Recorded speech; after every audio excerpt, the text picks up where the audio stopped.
स्वागत छ तपाईलाई स्ट्याटस क्रिएसनमा। अहिले तपाईले हेर्दै हुनुहुन्छ स्ट्याटस क्रिएसन। तपाईले भिडियो देखेर थाहा पाइसक्नु भएको छ होला। आज चाहिँ हामीले कुन चाहिँ म्युजिक बिटमा चाहिँ बिट बनाउन गइरहेको छौं भनेर। आज चाहिँ मैले एउटा नेपाली म्युजिकमा चाहिँ एउटा बिट बनाउन गइरहेको छु है। तपाईले पनि यो म्युजिक बिटमा चाहिँ भिडियो बनाउन चाहनुहुन्छ भने भिडियोलाई सुरुदेखि लास्टसम्म हेर्नु होला र तपाईसँग चाहिँ क्यापकट एप्लिकेसन हुनुपर्ने छ। सबैभन्दा सुरुमा क्यापकट एप्लिकेसनलाई ओपन गर्नु होला। क्यापकट एप्लिकेसनलाई ओपन गरिसकेपछि तपाईले न्यू प्रोजेक्टमा जानुपर्ने हुन्छ। न्यू प्रोजेक्टमा जानुस्, त्यसपछि फोटोमा जानुस् है। फोटोमा गइसकेपछि तपाईले चाहिँ फोटोहरु सिलेक्ट गर्नुपर्ने हुन्छ।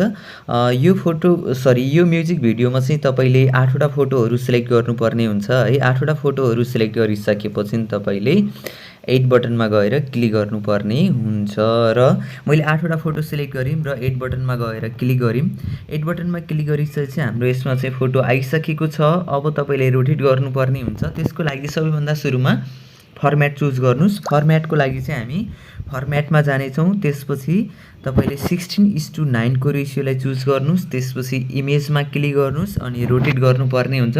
त्यसको लागि तपाईले एउटा फेरि नेक्स्ट अप्सन खोज्नुपर्ने हुन्छ, एडिट अप्सन। यसलाई चाहिँ थोरै साइडमा सार्नुस् अनि एडिटमा जानुस्। एडिटमा गइसकेपछि रोटेटमा क्लिक गर्नुस्। त्यसपछि तपाईले सबै इमेजलाई यसरी रोटेट गर्दै राख्दै जानुपर्ने हुन्छ है।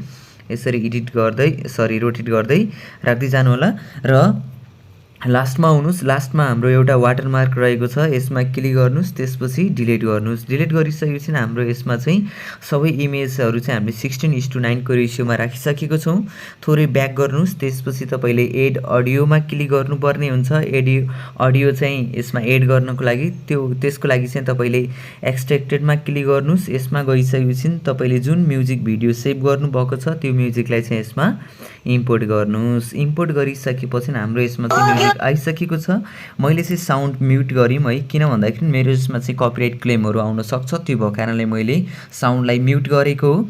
र यदि तपाईले पनि साउन्ड डाउनलोड गर्न चाहनुहुन्छ भने साउन्ड्सको लिंक चाहिँ मैले डिस्क्रिप्सनमा राखिदिएको छु। यदि डाउनलोडमा कुनै पनि प्रब्लम आइरहेको छ भने तपाईले फेसबुक अथवा टेलिग्राममा पनि कन्ट्याक्ट गर्न सक्नुहुन्छ है। त्यसको लिंक पनि मैले डिस्क्रिप्सनमा राखिदिएको छु।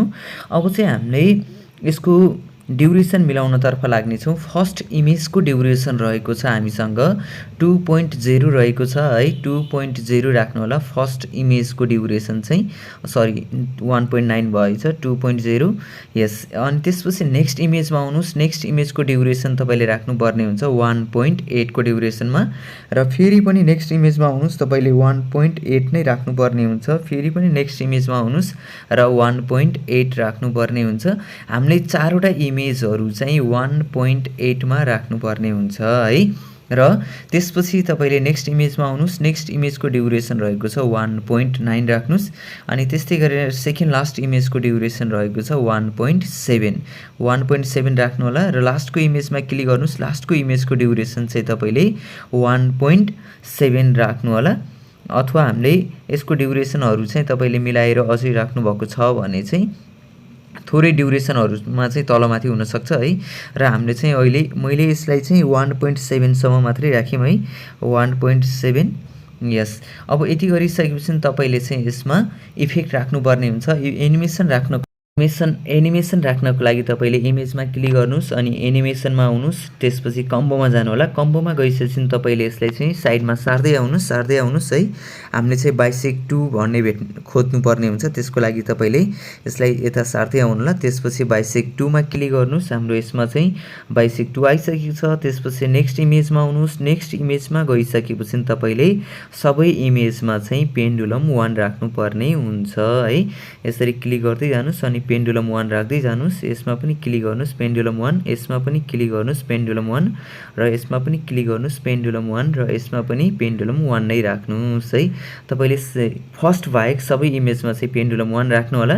त्यसपछि अब तपाईले यसमा चाहिँ इफेक्ट राख्नु पर्ने हुन्छ। इफेक्टको लागि तपाईले फेरि यसमाको इफेक्टमा चाहिँ डाइरेक्ट जुन इफेक्ट अहिले देखिरहनु भएको छ यो इफेक्टमा चाहिँ क्लिक नगर्नु होला। यो इफेक्ट भनेको चाहिँ हाम्रो म्युजिक इफेक्टको लागि हो। हामीले भनेको भिडियो इफेक्ट राख्ने हो। भिडियो इफेक्ट राख्नको गर्नको लागि तपाईले यो दुईटा इमेजको बीचमा आउनुस्, त्यसपछि तपाईले थोरै ब्याक गर्नुस् अनि त्यसपछि अब चाहिँ यो इफेक्टमा क्लिक गर्नु होला। त्यसपछि भिडियो इफेक्टमा जानुस् है। भिडियो इफेक्टमा गइसकेपछि तपाईले सबैभन्दा सुरुमा चाहिँ मेटर इफेक्ट राख्नुस्। त्यसको लागि मोडमा आउनुस्। मोडमा आइसकेपछि तपाईले एउटा मेटर इफेक्ट भन्ने भेट्न सक्नुहुन्छ। यसमा चाहिँ थोरै तल आउनुस्, मेटर इफेक्ट र ओके। हामीले अब यसमा चाहिँ मेटर इफेक्ट राख्ने छौं अनि त्यस्तै गरेर नेक्स्टको लागि चाहिँ हामी फेरि ब्याक आउने छौं, भिडियो इफेक्टमा आउने छौं। त्यसपछि तपाईले यहाँनिर एउटा पार्टी इफेक्ट भन्ने भेट्न सक्नुहुन्छ। यसमा आउनुस्। यसमा गइसकेपछि तपाईले पार्टी इफेक्टमा गइसकेपछि रिपल्सको इफेक्ट राख्नुपर्ने हुन्छ। रिपल्स इफेक्ट यहाँनिर क्लिक गर्नुस्। त्यसपछि तपाईले यसको ड्युरेसन पनि मिलाएर राख्नुस् है। हामीले चाहिँ जहाँसम्म इमेजको ड्युरेसन राखेको थियौं त्यहाँसम्म चाहिँ यसरी ड्युरेसन मिलाएर राखेको। त्यसपछि तपाईले फेरि भिडियो इफेक्टमा आउनुस् अनि त्यसपछि तपाईले मोडमा आउनुस्। मोडमा गइसकेपछि फेरि तपाईले मेटर इफेक्ट अथवा जुन मेटर इफेक्ट थियो त्यो मेटर इफेक्टलाई तपाईले कपी गरेर पनि राख्न सक्नुहुन्छ। जस्तै मैले यसमा क्लिक गरिम कपी र यसमा पनि हामीले मेटर इफेक्ट राख्ने छौं र यसमा पनि मैले चाहिँ मेटर इफेक्ट नै युज गरिम है। सरी, हाम्रो यसमा चाहिँ मेटर हैन रिपल्स इफेक्ट युज हुनेछ। मैले चाहिँ यसलाई चाहिँ यहाँनिर यसलाई मुभ गरिम है र यसलाई चाहिँ यहाँनिर राख्यौं र यसलाई पनि कपी गर्नुस्। यसलाई चाहिँ यहाँसम्म राख्नुस् र बाँकी चाहिँ हामीले एउटा बीचमा ग्याप छोडेको छौं। यसमा चाहिँ एउटा रिपल्स इफेक्ट युज गर्ने छौं। त्यसको लागि तपाईले यसलाई कपी गरेर पनि लान सक्नुहुन्छ। यसमा क्लिक गर्नुस्, कपी हुन्छ डुप्लिकेट अनि त्यसपछि थोरै साइडमा सार्नुस् र यसलाई पनि मिलाएर राख्नुस् है। यसको ड्युरेसन जहाँसम्म रहेको छ त्यहाँसम्म यसलाई यसरी इफेक्ट राख्नुस्। त्यसपछि हाम्रो यसमा चाहिँ वाटर ड्रपको साउन्ड आउनेछ अथवा वाटर ड्रप हुनेछ है। त्यसपछि अब तपाईले चाहिँ सबैभन्दा सुरुमा आउनुस्। त्यसपछि फेरि भिडियो इफेक्टमा जानुस्। भिडियो इफेक्टमा गइसकेपछि तपाईले यहाँनिर चाहिँ एउटा फ्रेम भन्ने इफेक्ट भेट्न सक्नुहुन्छ। त्यसपछि तपाईले चाहिँ यसलाई थोरै तल आउनुस्। आइसकेपछि तपाईले चाहिँ एलईडी इफेक्ट युज गर्नुपर्ने हुन्छ। एलईडी मा क्लिक गर्नुस् अनि डन अनि त्यसपछि तपाईले यसलाई थिचिराख्नुस्। थोरै तलको लेयरमा ल्याउनु पर्ने हुन्छ र यो लेयरमा क्लिक गर्नुस्। तपाईले यसको ड्युरेसन चाहिँ यसरी बढाउनुस्। ड्युरेसन बढाइसकेपछि अब तपाईले सेभ गर्नुपर्ने हुन्छ। सेभ गर्नको लागि चाहिँ माथि एरो दिएको छ, यसमा गएर क्लिक गर्नुस् र हाम्रो भिडियो सेभ हुनेछ। तपाईले चाहिँ यहाँसम्म के कस्तो लाग्यो त्यस्तै प्रतिक्रिया दिन चाहिँ नबिर्सिनु होला। यदि कुनै पनि समस्या आइरहेको छ भने तपाईले कमेन्ट बक्समा कमेन्ट पनि गर्न सक्नुहुन्छ, प्लस फेसबुक अथवा टेलिग्राममा पनि मेसेज गर्न सक्नुहुन्छ। र यदि हाम्रो च्यानलमा तपाई नयाँ हुनुहुन्छ, च्यानललाई सब्स्क्राइब गर्नुभएको छैन भने च्यानललाई सब्स्क्राइब पनि गर्नु होला र भिडियोलाई लाइक गर्नुभएको छैन भने भिडियोलाई लाइक पनि गर्नु चाहिँ नबिर्सिनु होला। अब चाहिँ हामीले डनमा क्लिक गर्ने छौं। डनमा क्लिक गरिसकेपछि तपाईले फेरि न्यू प्रोजेक्टमा जानुस् अनि त्यसपछि भिडियोमा जानुस्। जुन भिडियो सेभ गर्नु भएको थियो त्यो भिडियोलाई तपाईले फेरि यसमा इम्पोर्ट गर्नुपर्ने हुन्छ। एड गरिसकेपछि सबैभन्दा सुरुमा तपाईले फेरि फर्म्याट चुज गर्नुस्। त्यसपछि 9:16 को रेशियो चुज गर्नुस् है अनि त्यसपछि तपाईले भिडियोमा क्लिक गर्नु होला।